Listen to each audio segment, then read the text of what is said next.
Have you ever found yourself scrolling through your phone late at night, looking at photos of strangers? You see their perfect vacations, their flawless outfits, and their seemingly constant happiness. And suddenly, a heavy feeling settles in your chest. You ask yourself, why isn't my life like that? In the age of social media, where highlight reels are mistaken for reality, this comparison trap is stealing our joy.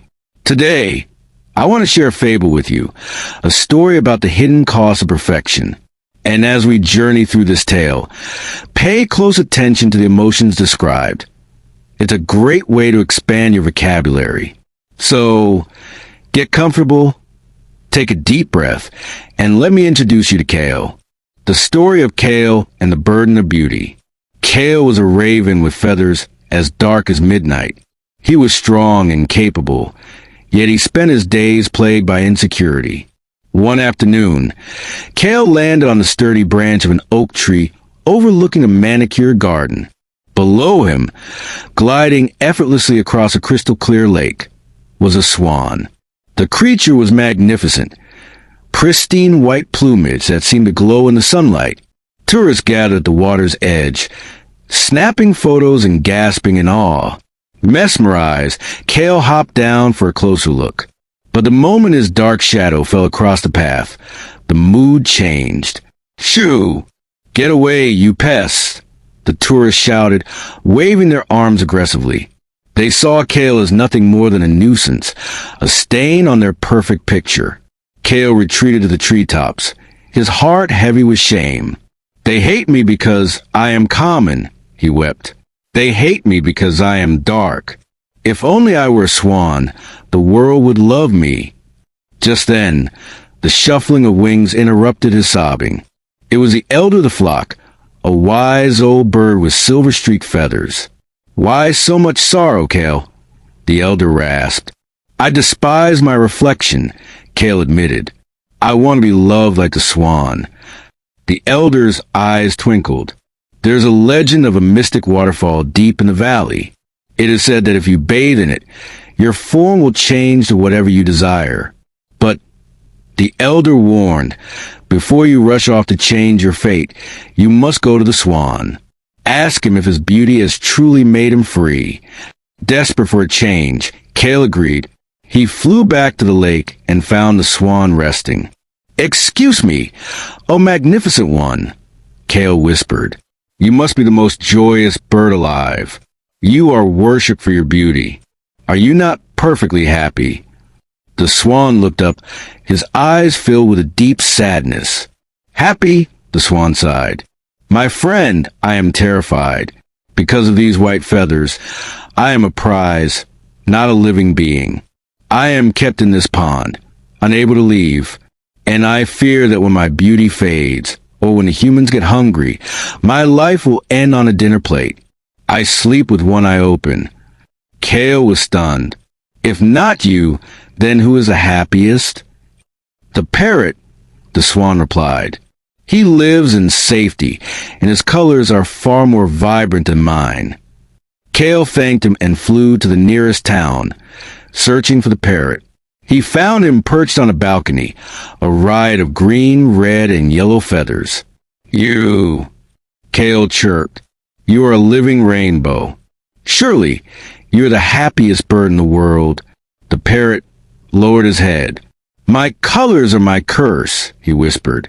"Do you see this metal ring around my leg? Do you see these bars? I was born to fly across the canopy, but because I'm pretty, I serve a life sentence in this cage. I would give anything to feel the wind under my wings just once." Kale felt a chill run down his spine. "Then who?" he asked. "Who has it all?" "The peacock," the parrot said.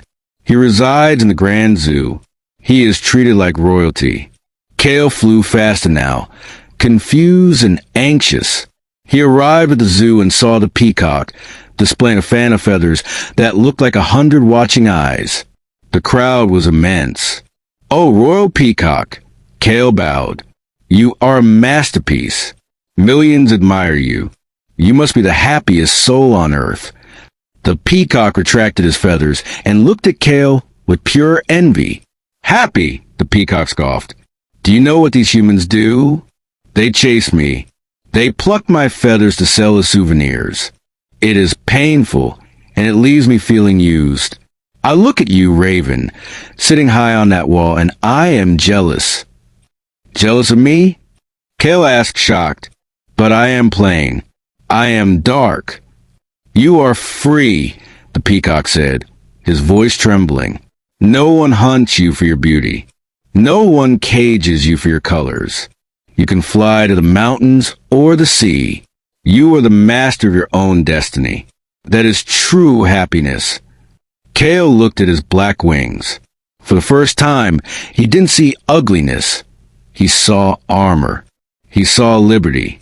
He thanked the peacock and flew back to the forest, soaring higher and faster than he ever had before.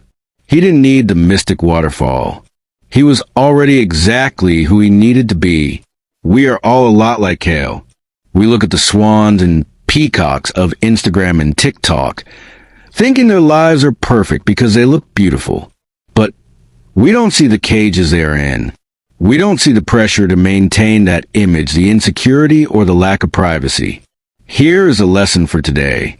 Comparison is a thief of joy. While you are busy wishing you were someone else is likely looking at your life, wishing for the peace and freedom you take for granted. Your unique struggles and your unique blessings make you who you are. Embrace your own story. You are not a rough draft of someone else. You are a masterpiece of your own. If this story shifted your perspective, I have a small challenge for you. In the comments below, write down one thing about your life that you are grateful for today. Something that makes you, you. Let's fill the comment section with gratitude instead of comparison. Don't forget to like this video if you learned something new, and subscribe for more stories that feed the soul. I'll see you in the next one.